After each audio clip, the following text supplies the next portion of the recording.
kuzana kwigwa ngenda ibirenge byahiye abakira none nibagura bino bintu ubona umubabona ndabikoze iki koko ariko si imvura nk'iyo koko imvura rwose igiye kumfatira abana kunda imvura yigwa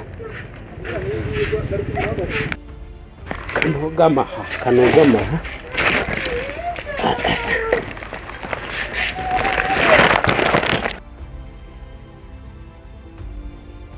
aho kweri ko kungubu y'isi zajya yiga inkaranga kaze nanjye nkarangane nayo ariko tu rebana ni inkaranga ngiye gushyiraho imbaraga zanjye zose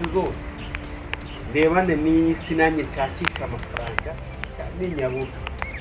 nyuma y'umwaka ibi byose nzahita mbitamo vuga ko byanze ndiyobora nakunda ariko se nzakarangana nayo mbishobore amadeni ndimo abantu umwaka uratangiye ugiye kugera hagati koko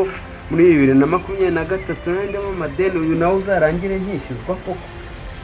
nzakarangana nayo ko numva igiye kumbasha kwishyura n'ibinanira ariko nungutse igitekerezo ngiye kugenda njye mu rugo iwanjye nshakishe ikayi nanditsemo abantu bandimo amadeni n'abandi nyarimo bishyuzanye njyewe nigaramiye nta kundi ngiye kubigenza nuko aho nzaba nyibashije umvu kw'inkaranga ninkira amadeni bakareka kunyishyuza isi nzaba nyibashije rwose nzahangana nayo ariko ndabona imvura nahise